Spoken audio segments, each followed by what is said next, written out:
Core committee എന്നൊക്കെ പേര് പോയതിനു ശേഷമാണ് ഇത് വരുന്നത്. അപ്പം നാട്ടിലുള്ള നമ്മളെ പ്രാദേശികമായിട്ടുള്ള ആൾക്കാരെല്ലാവരും തന്നെ മത്സരിക്കണം എന്നുള്ളത് ആവശ്യപ്പെട്ടിരുന്നു. അപ്പോൾ പിന്നെ അങ്ങനെ പേര് പോയി വന്നതാണ്. ഒന്ന് വൈഷ്ണവത്തിന് പരിചയപ്പെടുത്തു. കാരണം മാധ്യമപ്രവർത്തകർക്ക് വൈഷ്ണവ അറിയാമെങ്കിലും കുറച്ച് ആളുകൾക്ക് കൂടി പരിചയപ്പെടാൻ വേണ്ടി ഒന്ന് പറയൂ. എന്റെ പേര് വൈഷ്ണവ സുരേഷ് എന്നാണ്. ഞാൻ നിലവിൽ KUC തിരുവനന്തപുരം ജില്ലാ വൈസ് പ്രസിഡന്റ് ആണ്. ഇപ്പോൾ ചെയ്യുന്നത് വെച്ചാൽ അക്കാഡമിയിൽ LLB ചെയ്യുന്നുണ്ട്. ഞാൻ സർക്കാർ വനിതാ കലാലയത്തിൽ നിന്ന് വഴുതക്കാടുള്ള ഗവൺമെന്റ് വിമൻസ് കോളേജിൽ നിന്ന് ഡിഗ്രി പഠനം കഴിഞ്ഞു. പ്രസ് ക്ലബ്ബിൽ ജേർണലിസം ചെയ്തു. അത് കഴിഞ്ഞിപ്പോൾ LLB ചെയ്യുന്നുണ്ട് ലോ അക്കാഡമിയിൽ. പിന്നെ ടെക്നോ പാർക്കിൽ വർക്കിംഗും ആണ്. അപ്പോൾ ഇതെല്ലാം തൽക്കാലത്തേക്ക് മാറ്റി വെച്ചിട്ട് ജനങ്ങളോടൊപ്പം നിൽക്കാൻ വേണ്ടി ഇറങ്ങിയിരിക്കുകയാണ്.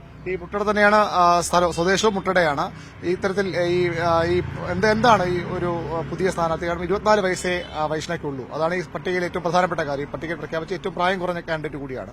കഴിഞ്ഞ തവണ CPM അങ്ങനെയൊക്കെ വലിയ ഒരുപാട് പുതുമുഖങ്ങളെ യുവാക്കളെ കൊണ്ടുവന്നിരുന്നു. ആ ഒരു മാതൃകയിലേക്ക് കോൺഗ്രസും വരികയാണ്. ഗുണം ചെയ്യുമോ ഇത്? തീർച്ചയായും നമുക്ക് സ്ഥാനാർത്ഥി പട്ടിക നോക്കുമ്പോൾ തന്നെ അറിയാം. കാരണം ശബരിചേട്ടൻ ഉൾപ്പെടെ വരുന്ന ഒരു സ്ഥാനാർത്ഥി പട്ടികയിൽ പേര് വരിക എന്നുള്ളത് തന്നെ എന്റെ ജീവിതത്തിൽ ഏറ്റവും വലിയൊരു ഭാഗ്യമാണ്. മാത്രമല്ല ഇപ്പോൾ യുവാക്കളെ അല്ലെങ്കിൽ യുവതലമുറയിലെ ആൾക്കാർക്ക് കൂടുതൽ പ്രാധാന്യം കൊടുത്തുകൊണ്ടുള്ള ഒരു സ്ഥാനാർത്ഥി പട്ടികയായിരുന്നു ഇന്നലെ വന്നത്.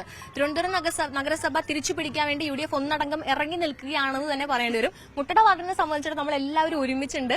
ഒരു വ്യത്യാസങ്ങളും ഇല്ലാതെ എല്ലാവരും ഒരുമിച്ച് ഇറങ്ങിയിരിക്കുകയാണ്. എന്തായാലും ഇത്തവണ മുട്ടട വാർഡ് കോൺഗ്രസ് UDF പിടിച്ചിരിക്കും. എന്താണ് മുട്ടടയുടെ ഒരു അടിയന്തര ആവശ്യങ്ങൾ? ഇവിടെ ജീവിക്കുന്ന ആളുടെ തന്നെ അറിയാൻ പറ്റും. എന്താണ് മുട്ടടയ്ക്ക് ഇല്ലാത്ത കുറവെന്താണ് മുട്ട? കാരണം കഴിഞ്ഞ കുറേ നാളുകളായി ഇവിടെ CPMന്റെ കൌൺസിലർമാരാണ് ജയിച്ചു വരാറുള്ളത്.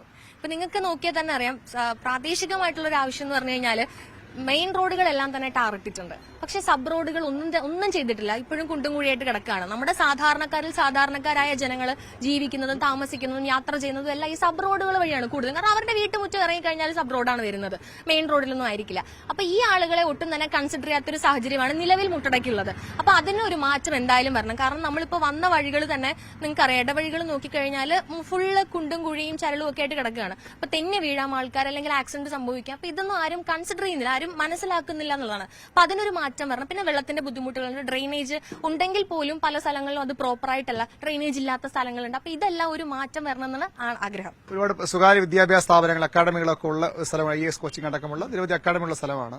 ഒരുപാട് പെൺകുട്ടികൾ വന്ന് താമസിക്കുന്ന സ്ഥലമാണ്. സുരക്ഷാപരമായിട്ട് ഇപ്പൊ നമ്മൾ ഇന്നലെ ഒരു ട്രെയിനിലൊരു കൊലപാതകം കണ്ടു. അത്തരം സാഹചര്യങ്ങളിൽ എങ്ങനെ ഇവിടുത്തെ സുരക്ഷാപരമായ കാര്യങ്ങൾ എങ്ങനെയാണ് ഈ മണ്ഡലത്തിന്റെ ഈ ഭാഗങ്ങളിലൊക്കെ? ഈ മണ്ഡലത്തിന്റെ ഭാഗം എന്ന് പറയുമ്പോൾ നിങ്ങൾക്കറിയാം സിറ്റിയിൽ തന്നെ വരുന്ന ഒരു സ്ഥലമാണ്. അപ്പോ ഇവിടെ അങ്ങനെ കാര്യമായിട്ടുള്ള പ്രശ്നങ്ങൾ ഉണ്ടോ എന്ന് ചോദിച്ചു കഴിഞ്ഞാൽ ഉണ്ട്. പക്ഷെ ഞാൻ അതിലേക്ക് കൂടുതലായി ഡീപ്പായി പോകുന്നില്ല.